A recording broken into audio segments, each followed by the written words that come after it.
Greetings, everyone. Welcome back to another installment of the Jegna and The Thinker. I'm the Jegna, Brandon Jones, and I'm with the Thinker, Aaron. What's good, Aaron? What's poppin', Jay? How you doing, man? Hey, man. Hey, I'm maintaining best as I can. Still progressing. Daughter's still at the NICU, but she's doing well. Blessed, man. I can't complain. As a black man, I can't complain about nothing at this point in time. I'm doing Hey, well. there you go, man. There you go. There you go. Absolutely, absolutely. How are things on the East Coast? Man, it's getting cold, bro. I ain't got no time for this nonsense, man. I don't know how y'all do it. I don't know how y'all do it all the time, man. My idea of living in Costa Rica is getting closer and closer, man. I gotta get out of here. This is terrible. I can't stand Hey, cold man. weather, man. Hey, you're gonna have to live out a bag like our boy Ye. You have to get yourself That's a go yard. Perfect segue. Oh, I got the go yard. Already got the go yard okay, now. Okay, now. I'm not living in it. I'm not living in it. I'm not living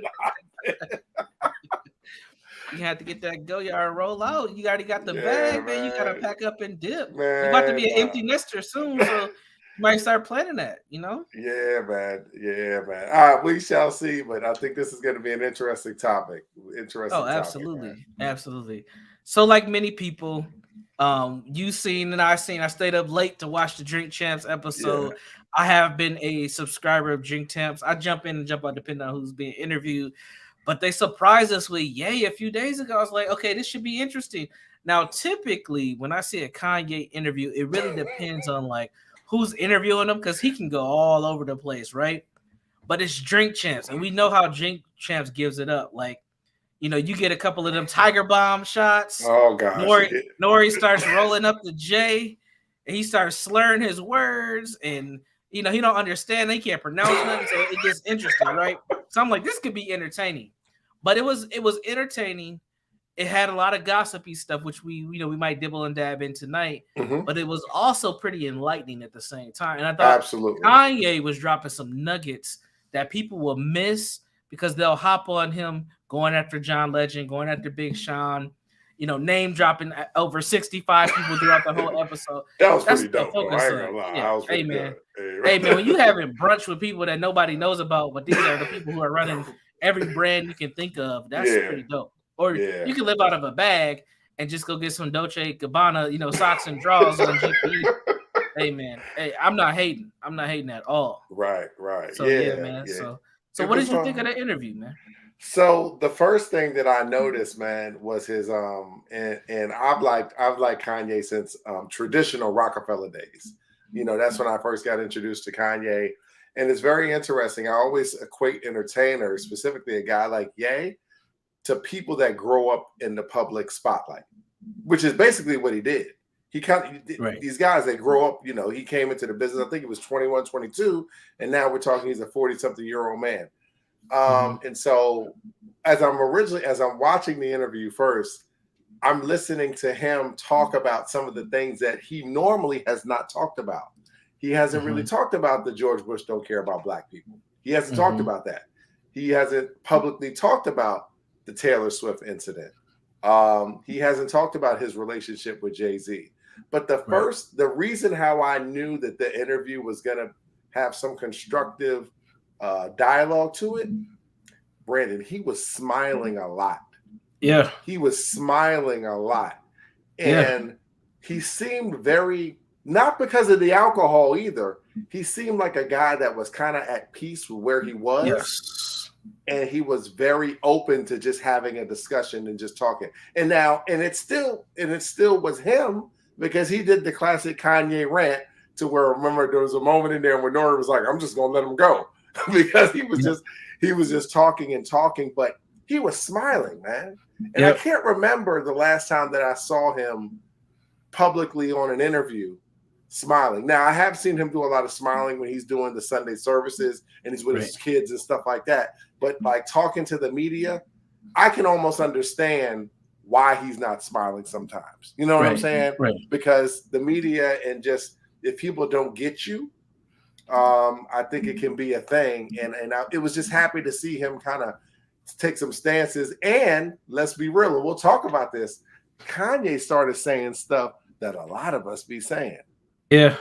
A lot of us be saying. Red Hat, imagine that, Brandon. Red Hat Kanye Yeah, was saying the stuff that a lot of us are saying. he had his tinfoil kufi on tight. That's what It I was like to on say. real Man, tight, bro. he was super woke. He was like, "Yo, they gonna get me out of here for this interview." But again, I think Kanye, and this is one of the things that frustrates me when we get into into understanding like pro-black stuff or just just enlightenment in general, is we start to get real spooky with stuff like this the Illuminati's controlling everything. And I do think that there are people who pull levers and strings in society and managers, but everything ain't that. And I think Kanye has been somebody who's been able to elevate himself to a level, same like Dave Chappelle, where they've been able to see both sides of things. And when they're at that level, they're competing at that level to something that many of us don't get tapped into. And I say that because even with myself, even though I'm not a millionaire, I'm not even close. I'm in six figures though, but I've been able to see some of the other side of how things work politically on a local level. Right. And it's like it ain't what people think at all. But when you don't have access or exposure to stuff, you think that it's all smoke and mirrors and it's all this big bad boogeyman type of thing, and it ain't. And I take this interview from Kanye and I compare it to when he had his interview with Sway, like was that 4 or 5 years ago, maybe even about longer 5. than that. Yeah, it might have been longer than that. Yeah. And when he had the infamous Sway, you ain't got the answers. Everything he was barking on Sway about and talking about in that interview has come to fruition. Like it's kind of crazy. Like he was talking about how he's trying to compete with fashion. That was actually more than 5 years ago, because it was a minute. Yeah, it was a minute before Yeezy really just took off. Mm-hmm. Because I think he was in that transition from Nike to Adidas at that time. But he was telling like Sway, like, look, at the level that I'm at, I have to compete, and they're blocking me out. And I'm trying to be a billionaire, and I'm in debt, and I'm stressed out, and I'm trying to, still be married and have a family, and I'm doing all these things, Right. and you don't get it. All you get is the narrative that's pushed from the TMZs and the like that I'm crazy. And then about 2 years after that, that's when the whole Trump stuff came out, and that's when we just jumped on Ye.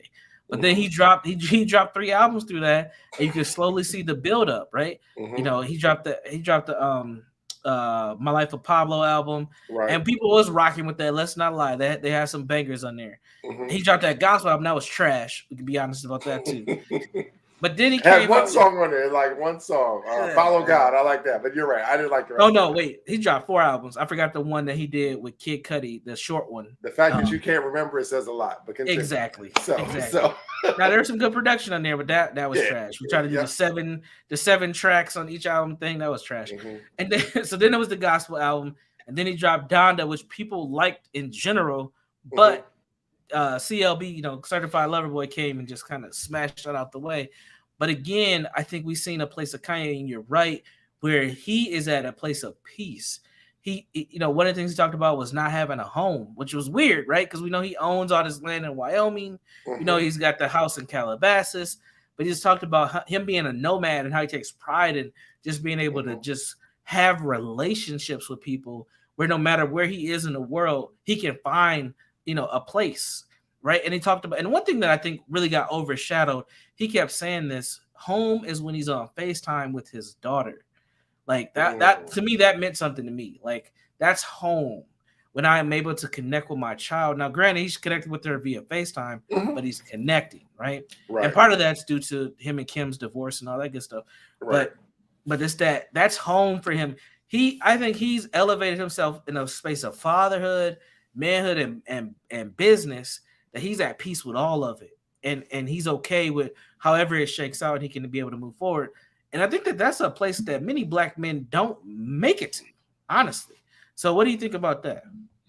I think the family part is really important. I actually was very impressed, regardless of what people, and I actually used to say, negative things about Kim and things of that nature. And it really just came from an immature standpoint. But regardless of how they make their money, regardless if people think Kim was a come up or whatever, listening to him talk about his family like that was very impressive is not the word, but I've had a little bit of empathy, because none of us really live our lives publicly like these guys do, and are just subject to constant criticism, Brandon, I mean, every single time you do anything, somebody's talking about your wife. Somebody's talking about. Let's be real. Let me just say this. Let's be real. Some of y'all, not everybody, but nobody's going to say who they are. Some of y'all have had your wives or your husbands have slept with more people than Kim Kardashian has. Let's be real. And if somebody was coming out bringing up the person you slept with every day, how would you feel about that?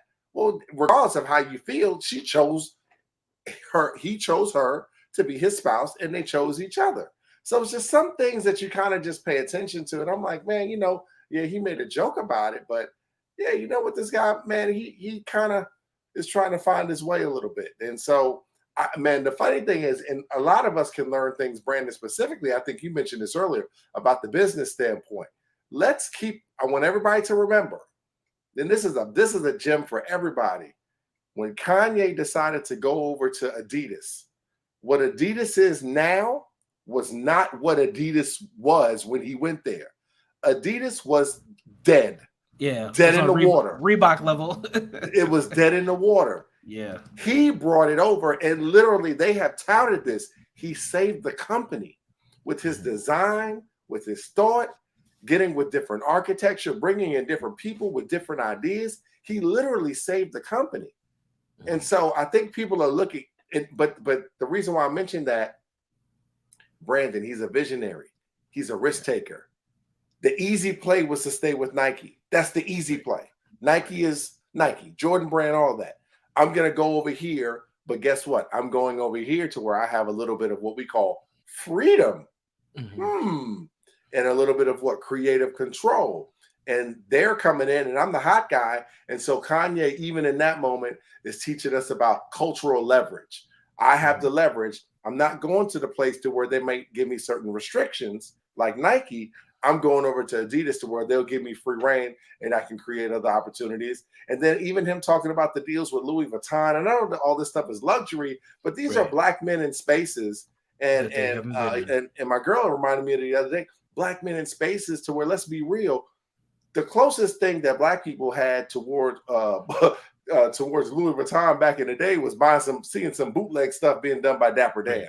Right. Actually being a part of a brand and developing, and then bringing in, he brought in a ton of other Black people to even be designers, Virgil and things of that nature. He talked about that. So Kanye's freedom, whether we like it or not, is something we can learn from.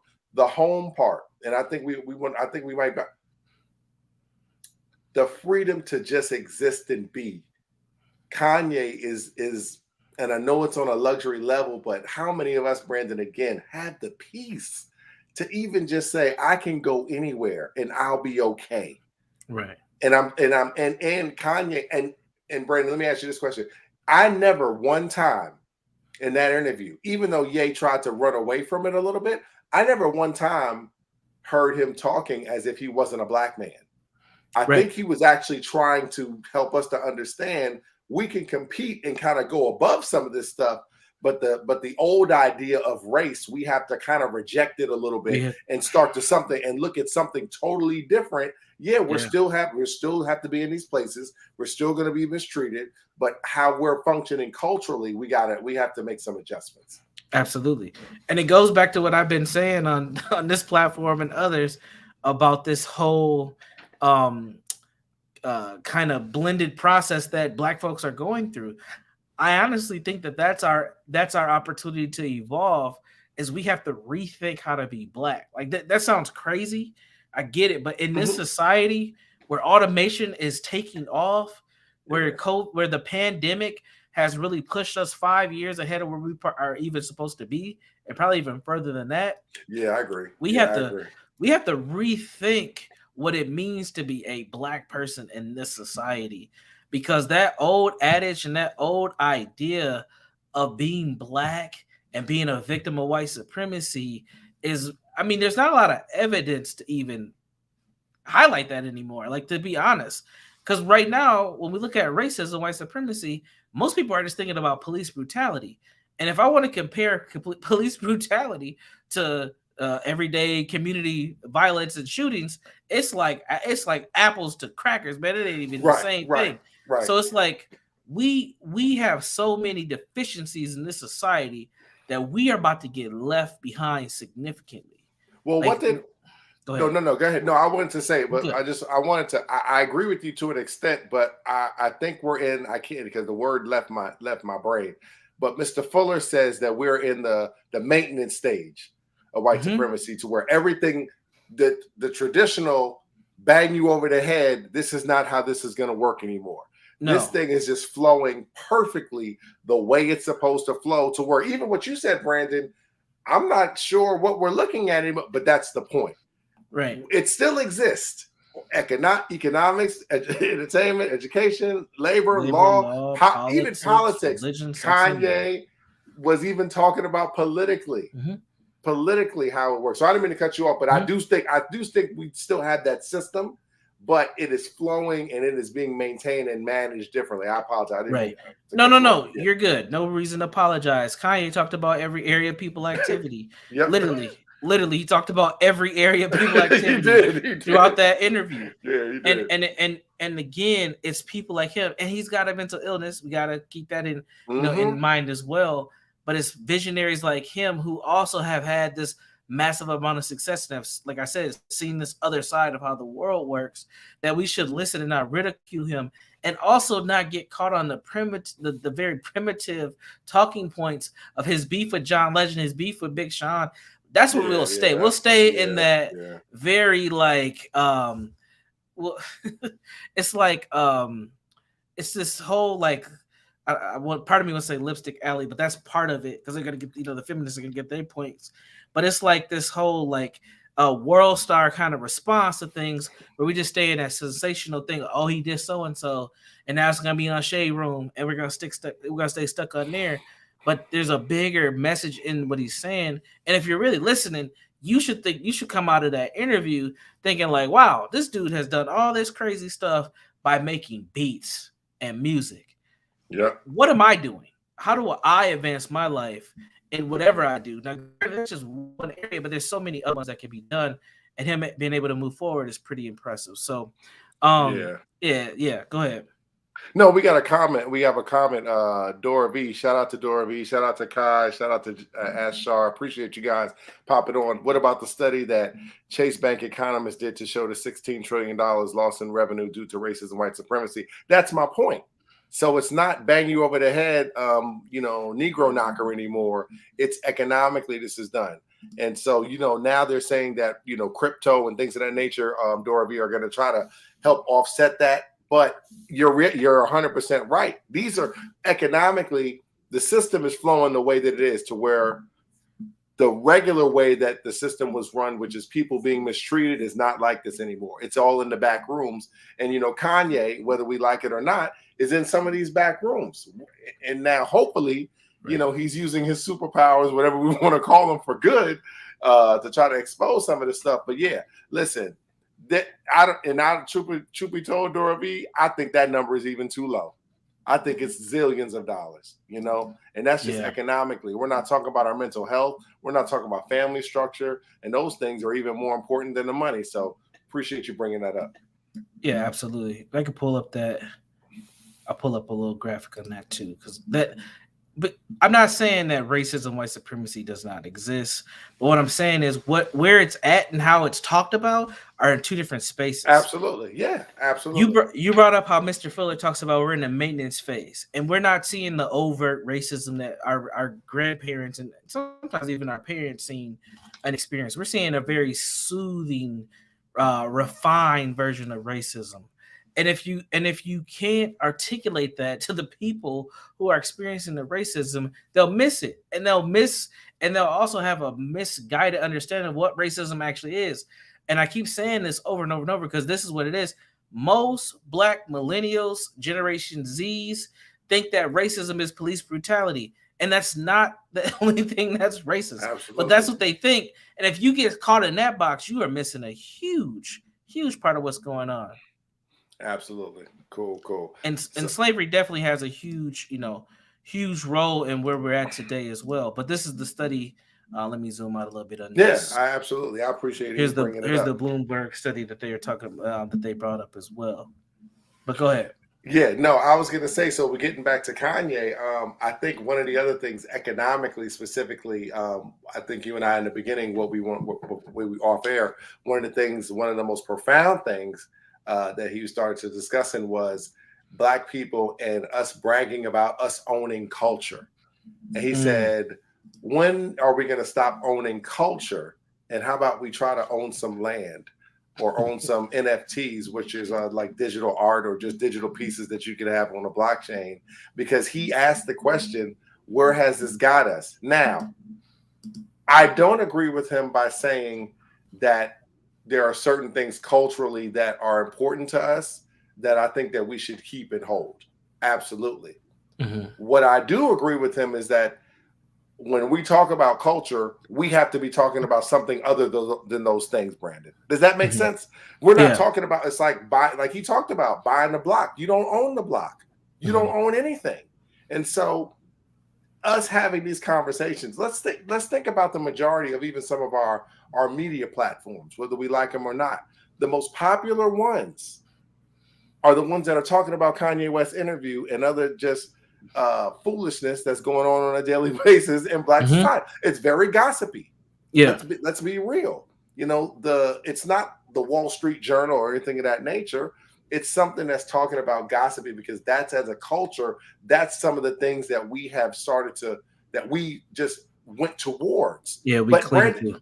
We cling to. But Brandon, it wasn't always like that.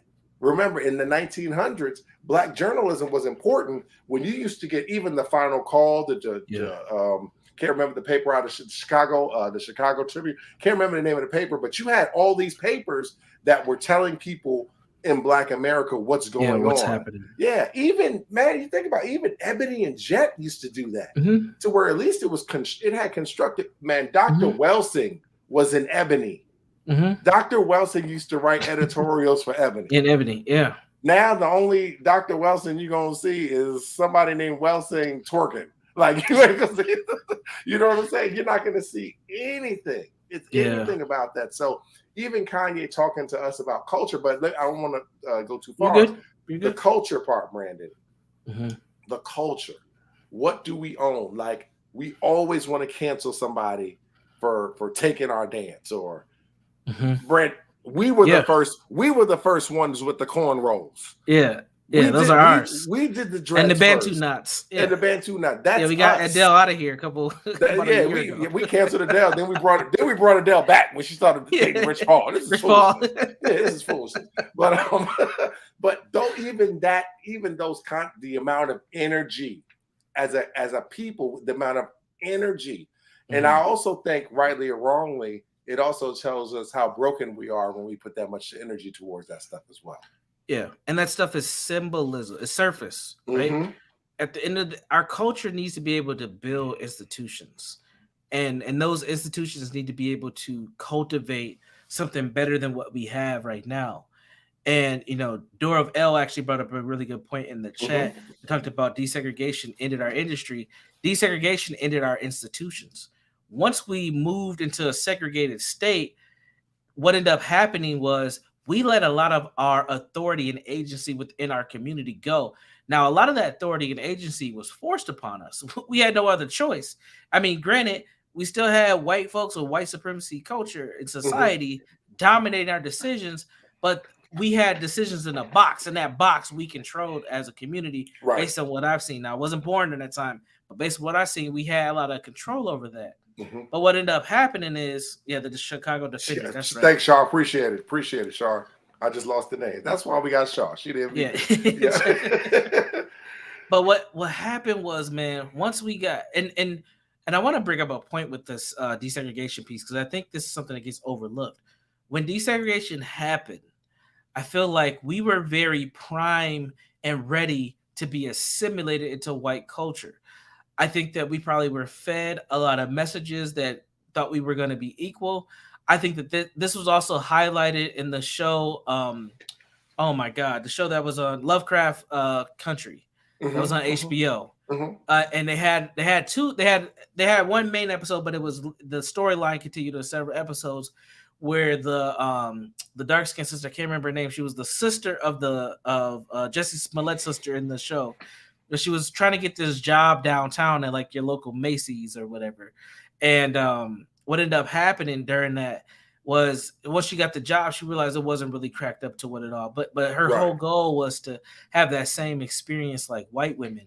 And that's I think we were very prime and ready to have those white Mm, experiences. So once desegregation came up, it was like, yeah, we wanted our kids to integrate. We want to eat at the same counters as you. We want to go and shop in the same stores as you.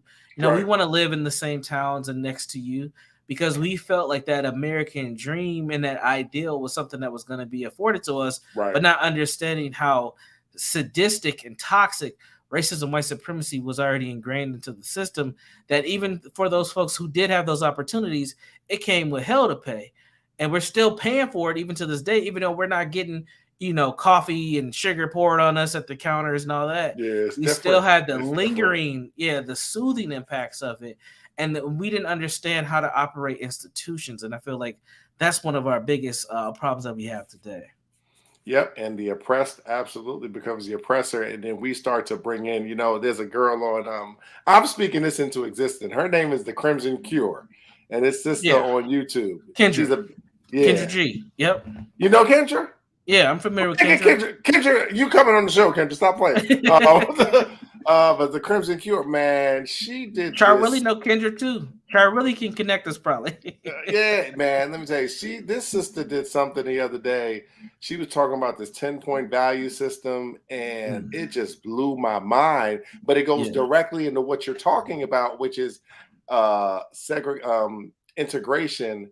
We took on values that were not inherently ours as people, and I don't want to get too far off, but and so when I can throw this thing right back into Kanye. The thing that fascinates me with me about Kanye is whether people like him or not. Brandon, that's an independent thinker, man. Yeah. I mean, that's an independent thinker. I mean, I don't necessarily know what people want, but that's a guy that doesn't necessarily flow or beat to his own drum. And that goes into the conversation of him talking about John Legend, let's be real, and him talking about Common, because you and I know we think the same exact way. Yeah. Every time we got a Democratic event, y'all blow these brothers out. I started like where are the other smart people to get me to? You want me to vote? Every other culture, let's say, I'm gonna say it right here. Every other Go culture for it. Go there. has their smart people in their politics, in their sciences, in their economics, speaking for them. I know for a fact, Brandon, we have those people in our culture because I know them, but they're not talking. Entertainers are talking to us because culturally, not only have we said that this is okay, for some reason, we don't even want the other smart people talking. But I think some of those people that might start talking, I think the issue with us as Black people that we may not want to admit, some of them people might start sounding like Kanye, because some of those people are going to start to dismiss some of these same ideas that you guys have been using. They're not working no more. We're not doing that. You know what? I'm crazy enough that I want to run for president. Man, you ain't gonna wear it if you run for president. I don't care. Yeah, but I'm still gonna try it. And these are my ideas. And you know what? I'm gonna live out of a bag. I'm gonna do this. Oh, he's crazy. Is he really crazy? Because it sounds like to when Mr. Fuller tells us, man, listen, by any means necessary. One thing I heard Mr. Fuller say the other day, Brett, you're gonna laugh at this. He said the ancestors will be rolling over in their graves, crying, banging their heads against the table. And somebody said, why you say that, Mr. Fuller? He said, because y'all are doing everything that we did and it didn't work. Yeah. Try something different. Yeah. Try something different. And Kanye may not be 100% the answer, but god dang, man, I applaud the brother's creativity and just trying to be different. Showing something different. He's not rolling with the punches, man. He's not rolling with the punches.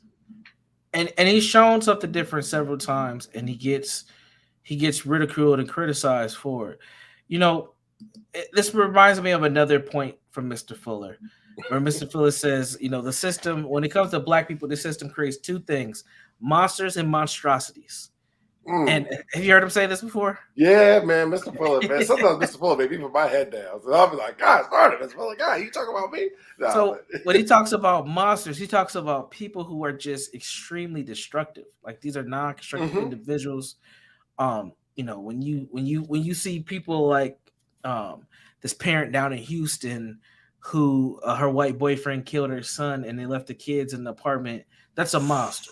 That's crazy. Did you see the one? I'm sorry, but rest in peace to in Norfolk, Virginia. The shooters. Yep. The mass shooting. A black male shoots his pregnant girlfriend getting out of the car, 19 years old.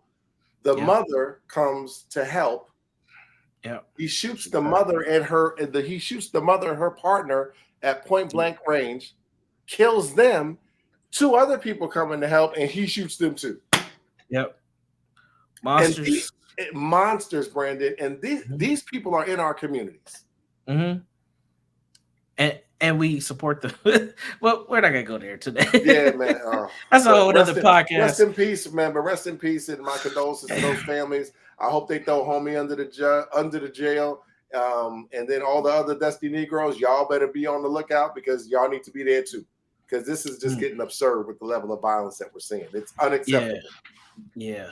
We need to have a broadcast on that, but man, keep going, bro. Yeah, and I'm gonna shout out another YouTube channel too after we talk about this. I don't know if you heard of Ock Nation or Ock Nation TV.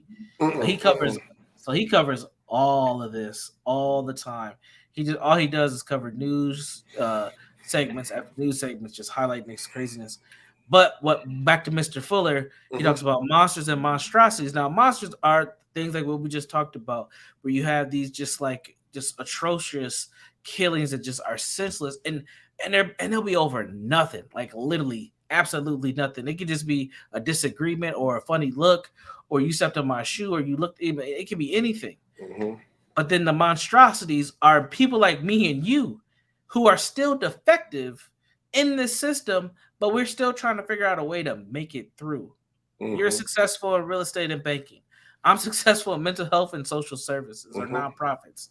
We're still monstrosities because we still have that defect. We still have that. We've still been impacted by the system of racism, white supremacy, that we're doing the best that we can. Now, granted, is there room for us to grow? Absolutely. But how much can we grow given that we've already been kind of tainted? And I probably shouldn't be even using that term, but we've been kind of already impacted or touched or tainted by being victimized by the system.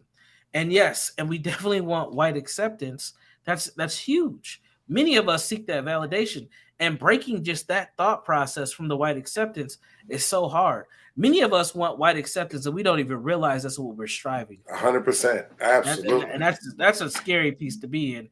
And I think that's where Kanye has been. I think he was striving for that white acceptance until he realized it doesn't matter, because once I get to that level, I'm still a nigga, man. I'm still Ye. At the end of the day, like I'm still the bare bone of myself. And no matter what I do, I'm still playing in this game. No matter if I'm worth $8 billion or not, this is still who I am. Right. And they're going to do everything that they can on this level to bring me down. They're going to misreport my finances. They're going to get a PR person to work with my wife against me. You know, they're gonna turn me against my brother. And he talked about how him and Dame and him and Jay-Z, how all that just played out, and how there were people who benefited off of that destruction of Rockefeller while he was there. That's what happens, and it doesn't just happen on that multi-million and billionaire level. Oh no, absolutely. It happens on the everyday level all the time, and we're so blinded by our anti-blackness that we don't even see it, because it's just, oh, that nigga's hating on me, and it's not that. It's not just that niggas hating on me. Right. It's the fact that you are operating with bad software and your hardware is already defective. That's what Crimson Cure talks about. Yeah, Crimson Cure talks about. And look, I know some of y'all don't want to talk about this, but Kanye sounded like he was talking about the Hebrew Israelites on there, Brandon. And I don't know. Some of y'all, Kanye started to sound a little hotepish in there. I don't know, y'all. He had that tinfoil kufi on tight, man. Yeah, man. And that's the thing. It's like there's a mix of everything. And we try to throw this guy in a box. And that's not to say that we love everything or hate everything Kanye does. but you can learn a lot. Mr. Fuller always says that. Even the white supremacists, you pay attention to them, you watch them, you see what they do. You know what? Because that's how you learn how to break a system. You see what they do. You see how they do it economically. Man, there's this brother. I think I might have shared this. I just saw this brother. He did this podcast. He wrote a book called Bitcoin in Black America. And he says he's got a computer engineering degree. And he says he's just looking at different ways. We have Black people in these spaces that are willing to fight. We have Kanye, whether you like him or not, we have Black people in these spaces, but we have to support them and not think that every person that doesn't sound like Al Sharpton or Jesse Jackson or Dr. Umar or this person is crazy. They're not. We have a lot of smart people in a lot of the smart, man, some of our commenters, the people we got coming on here, you guys are brilliant. We need the smart people talking, man. We need the smart people talking. I agree, Dorval. Garbage in, garbage out. You know, garbage in, garbage out. Yeah. Bitcoin in Black America. This brother has a podcast. I mean, this is constructive information, like super constructive information. You know, you guys, y'all don't have to buy the next, what's it, Corinne Stephens Superhead book or whatever. Do not buy that. Buy this brother's book. Brittany Renner's book. Don't get Brittany Renner's book. Oh, Lord. Come on. Yo, buy this book. Like, this is the only thing, dude. Like, information and understanding and having our smart people come into these spaces and learn stuff. I mean, we'll get back to Kanye, but Kanye is a great example. I was talking to my son, right? And this is for, if you guys are parents or if you got teenagers, this is something you need to listen to. I went to go meet up with my son. He owns a sneaker business. And so he had some sneakers shipped here. And I went to go deliver them. And we met halfway. And I was texting my son the other day about cryptocurrency. And my son said, oh, yeah, my roommate, he did a whole presentation. Black kid. Shout out to Miles, man. Black kid up at Eastern Mennonite. Super smart. He said, oh, he did a whole presentation for his class on cryptocurrency. It was like 2.5 hours. Kid is like 20, Brandon. Wow. I asked my son, I said, so, man, how's he doing with crypto? My son looked at me and said, Dad, he made a lot of money over the summer trading crypto. I said, why you ain't investing with him? What's wrong with you, man? He said, he said, Dad, I don't know. He said, I'm not comfortable with it. I said, we're not telling you to throw the whole kitchen sink at it, but this is what happens in economies. I don't know everything, but I know that you're the expert on that and you can help me grow. Yeah. We're always scared of things, Brandon. I said, you know what, Chris, bring him down to the crib and guess what? He can teach us stuff because us, as we get older, Brandon, you know this, these smart kids know stuff that I don't know.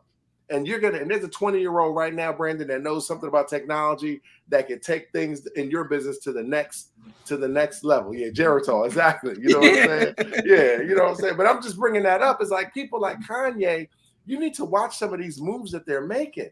These young people are the future. Stop hating on them all the time. We have experiences that can help them with discipline, and they have experiences where, listen, you know what? If there's a mix, and I think that's another disconnect, Brandon. The opportunity. The young people and the older people that have the experience, because we might have some of the resources, but they have the ideas, but we have to lose some of that stinking thinking that we have so we can have constructive conversations to build that. Yeah, Geritol, bro. Wait, the Superhead kind of old now. I'm not putting that on the screen. Yeah. We'll keep that one in. Shout out to Corinne, though, man. She changed her life, man. Shout out to Corinne. She changed a lot of people's lives. Oh, yeah, she did, bro. Yeah, she did. Shout out to Corinne. She had a whole new story. It wouldn't be no Tiana Trump without Superman. All of them. Anyway, she's the blueprint. She's before Jay-Z. She did the first blueprint. We just messing with y'all, man. We just messing. Man, but without innovators like Superhead and Kanye, where would we be? Where would we be? You know, we wouldn't have the OnlyFans craze like we do today. Listen, let's stop playing. But no, seriously, you know, might as well do that. So, you know, what you're saying is important is that level of fear. And I think for Black folks, and I wonder if this is a cultural problem that we have, but we are very comfortable with having minimum information. Like we're very comfortable with being in a comfort zone that doesn't allow us to take a risk And I think part of that is due to us being vulnerable, especially Black men. When us being vulnerable can be life or death in many communities throughout the United States. So that fear to take risk is applied in areas that there's no risk involved. There's no life or death risk involved. Let me say it that way. So we won't go to that college campus, or we won't leave the state to live in a different town to try something different, Right. because we just stay to what we know. I was having a conversation with some folks about a week or two ago, and they were just asking me about Black people. And I said, most Black people never have like left their hometown. And they were like, these are not Black people I was talking to. They were so surprised. They were looking at me like, the fuck? Like what? I'm like, yeah, most Black people, they never leave their hometown. Hell, most Black people don't even leave their neighborhoods a lot of time. Like it's just like they're in this 8-block radius all the time. Right. And when they do leave, the anxiety is so high. And I was telling them just my experience. I didn't fly on a plane until I was about 20. The first time I flew on a plane, I went to Houston to visit my best friend. And this was in 09. Yeah, it's had to be 09. Wow. So this wasn't that long ago. Right. That was my first time flying, bro. Dude, I was so nervous. I don't even remember. I think I flew Delta. I didn't know that. Okay. I didn't realize that there's different levels to airplanes. Yeah, at least you wasn't. I remember Spirit. When I flew, shout out to AKA Soul Plane. Now let me be honest. I've flown Spirit a few times. Man. Have you ever? I missed a Spirit flight. That was the worst experience of my life. I got stranded in Houston. That was a whole nother story. It was a. They left me too. They left me. It was my boy's wedding. I woke up. It was 7 a.m. My flight left at 7:20. It was a wrap, bro. Oh, it was man. Bad. It was bad. But anyway, that's a whole nother side of Brandon that we ain't gonna talk about. But like even that experience, I remember that so vividly. Because I remember just being so nervous, getting to the airport. This is after 9/11, right? This is 2009. So they already got the body scanners and all that. And mind you, I listened to Alex Jones when I was in college. Like, this is terrorizing. They got dogs and shit in the airport. I'm like, man, the anxiety and then being on a plane. And I just remember like, man, I'm going to just turn these headphones up and pray to God that I land. Like, I didn't know nothing. And it was like, everything was cool. I didn't have to trip about nothing. But it was just, not having that access, not being exposed to stuff, it just had me so limited. So I would not go places. I missed opportunities in college because of that. I had an opportunity to study. They have study abroad. One of the reasons why I never could have went to Africa this summer. Didn't go. One of the reasons why I didn't study abroad because I was scared to fly. And then they had this internet. They had an international study abroad where you can go spend a semester at a different school. And a bunch of people I went to school with went to Florida International University, FIU. And I don't know if people know, but that college is on the beach. And I remember on Facebook, and they're posting pictures. Oh, we're gonna, we're done with class for the day. Right. They at the beach and shit. And here I am in the middle of Minnesota, in the middle of a damn blizzard, and it's March. And I'm like, what the? And I'm like, man, I could have been there having a good old time, but my fear and my lack of information kept me just stuck here. And I missed so many opportunities because of that. And I feel like that's one of the things that Kanye was pushing is like, you have been fed a cultural meme to stay stuck in a box, to limit yourself. And I have broke through that. And me breaking through that is a threat to this system. And me encouraging other people to do these things is a threat to the system. And that's why he does the stuff that he does. This crazy haircut he has, that's him just doing random Kanye West bipolar business. But at the end of the day, he's showing you something different. Because who cares if I have 8,000 patches in my head? Why does that matter? Especially for Black people who take their hair so damn serious. Here I am just going to jack my hair up and live my best life. And what are you going to do to break me? Nothing. Yeah. And I also think, Brandon, along those lines, I think that his parental influence, you could actually see that a lot more. I don't remember him talking about his father a lot. He talked about his dad a lot. Yeah, a lot in that interview. Lot in that interview, and a positive influence.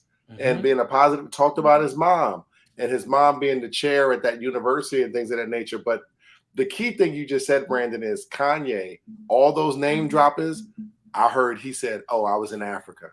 I was in France. I was here. That's how you get new experiences. You have to go places and meet people, rightly or wrongly.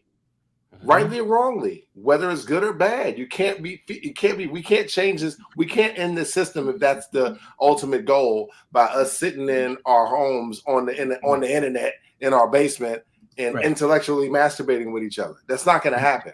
It's not going to help anything. I love that word too. I think you know that. because we do it so many times. That's like we just blah, blah, blah, blah, blah.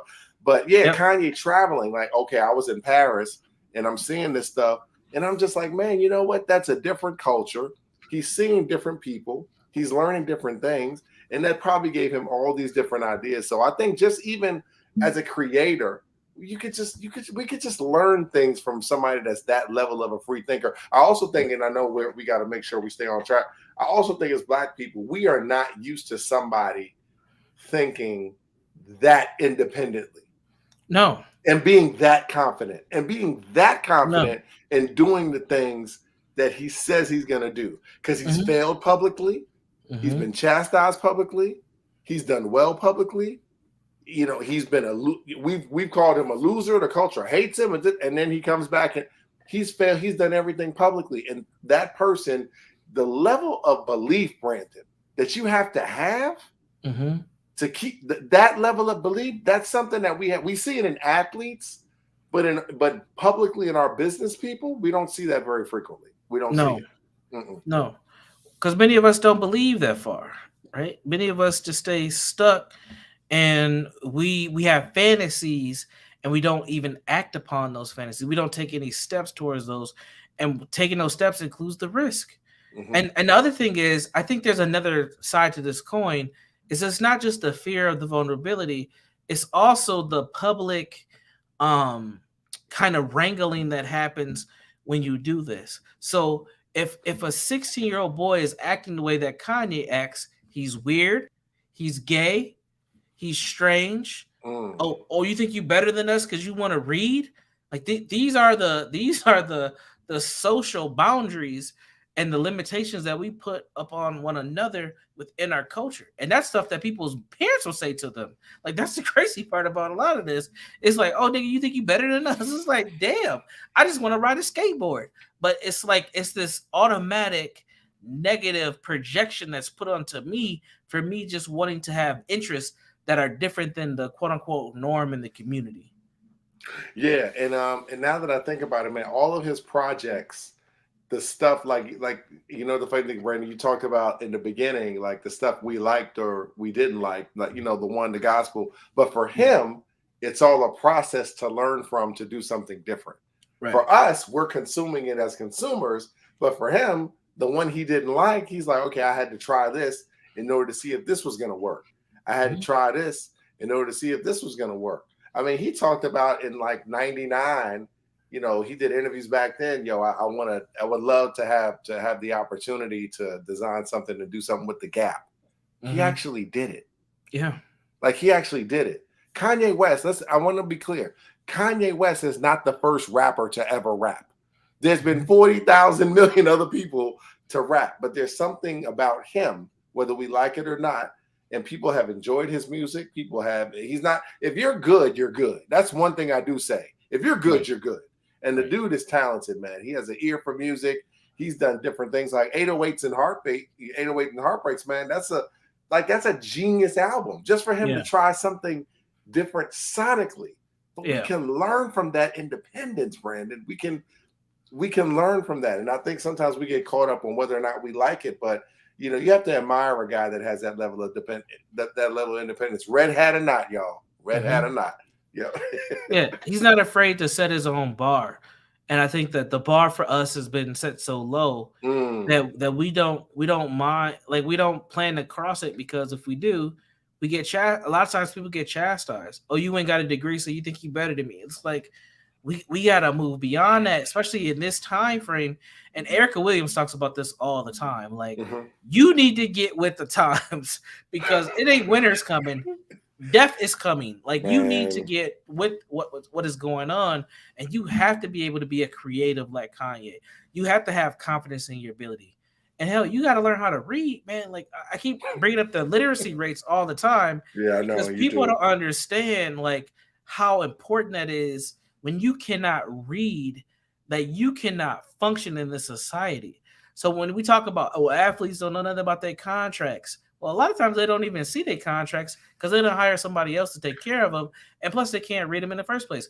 Which Kanye said in the interview, he said, "I don't read well, but I understand X, Y, and Z. So if you said," he said, "send me a contract that's one page. If you send me a multi-page contract, I'm not signing it." Like to me, to be even in a position where you can make that call, like say, okay, you send me this 35-page PDF to look over and sign in 5 places. No, send me a 1-pager, and then we can do business that way. Like that's a limitation on him, but at the same time, he's been able to call his own shot and say, if you want to work with me and utilize my genius, this is how we're going to do it. But also, Brandon, and I know you being a mental health professional, you probably like that to an extent because he's objective and he can look at it. He can look at himself very honestly. Dude, I mean, Brandon, let's be real. It takes a lot to come on. It takes a lot to say I cannot read well. People are looking at you as a I mean, think about this. People are looking at you as a musical genius and all of this other kind of stuff. And you get on a public stage and like, I have trouble reading. Like even me hearing that was like, man, this is a different cat, man. Yeah. This is a different kind of cat. Yeah. And if we were to be honest, a lot of times, especially when it comes to black boys in school, a lot of times they end up exuding behavioral issues is because they can't read or they can't concentrate or they can't comprehend the reading lesson. Comprehension. I used to struggle with that too. Instead of sitting here trying to focus on this, I'm just going to create a distraction so I get the hell up out of here because I don't want to do this anyway. And that happens a lot. That happens a lot. Right. And when you get these young dudes, and sometimes even some of the young ladies too, one-on-one, and you build a rapport with them and they start to share with you, well, you know, you start to see like the child come out of these kids. They're so embarrassed and hurt. And it's like, man, we failed you as a community. Like you're taking the brunt of this pain. And really it's because we didn't have an expectation for you to do anything better, or we didn't have help for you to get the phonics right, or we didn't push you forward enough. And your parents didn't do X, Y, and Z. That's the level that we have to be on moving forward in order to improve our community. Because like I say, damn near every week, every time we have one of these everybody's podcasts, there's an amalgamation going on. We are being blended into societies. There will be no more black. What we know as black will become people of color. They've already got the new term to prime your mind called BIPOC, Black Indigenous People of Color. Pretty soon they're going to cut the BIPOC piece off and you're just going to be a POC. And when you're a POC, you can be a POS very quickly. So just pay attention. If you ain't ready for what's here, you will fall below and you will stay a permanent underclass like Dr. Claude Anderson talks about. You will stay there. And my fear is we're going to have so many dysfunctional black folks that aren't ready for this new society that's already here. They're going to stay a permanent underclass. Some of us will float and you're going to get your smart diamonds in the rough, but it's not going to be enough to have a functional community. We're just going to have a bunch of individual black folks who intermingle, who end up, marrying off into other ethnicities, and you'll have black skin, but you won't have black culture. Yeah. What is I know it's early, but what's Kanye's legacy, man? What is Kanye's legacy? What is Kanye's legacy? I'm listening to some of the things you're talking about, and obviously just and not just business wise, but as entertainers have always been, and this is just throughout our history here in this part of the world, but entertainers. I mean, Kanye's like hip hop is relatively new, but this guy, I think people really need to think about this. Hip hop as an art form is 40 years old. This guy became a billionaire off of something that hasn't even traditionally been done. Jazz died and all this other kind, and this guy became a culture billionaire. I want to remind people, it's music, but this guy drops a sneaker and it is gone before you can even snap your finger. I'm still trying to get my first pair of Yeezys. I still found them. They are and here's the thing. You don't become a billionaire by black people being the only person or develop $1 billion corporation or valuation by only black people buying your stuff. The only way you're gonna is worldwide. No, what was you gonna say? The only way you're becoming a billionaire off of black people is by controlling water sources in Africa. That's it. Like there ain't no other way. That is true. And telecommunicate. No, the real and telecommunications, and also oil and minerals and stuff like that, and resources, natural resources. This dude became a billionaire selling kicks, man. Selling kicks and apparel. But what do you think? What is Kanye's legacy, man? Kanye's legacy is comparative to Michael Jordan's, but I would say it's actually a level above Jordan. I agree with that. So what Jordan was to sports entertainment, Kanye West is to entertainment and creativity, or innovation is another way to think about it. What do I mean by that? There's actually a book. It's in the garage. I should pull it out. This is a book that I got in college. It actually has a Jordan 3 on it. It's a book that talks about shifting culture that I had to read for class. But in this book, it talked about how Jordan was the first international athlete. Yep. Now we've had tennis players and soccer players, but we never had a American spectacle. Let me say it that way. Like Michael Jordan, he was the first corporate athlete where you could put his face anywhere and not just a person's making money. Multi-million of people are making a living off of one person's image. Gatorade, McDonald's, Hanes, Coca-Cola, Nike, Coca-Cola. Facts. What was it? Tough to Actin to Nactin.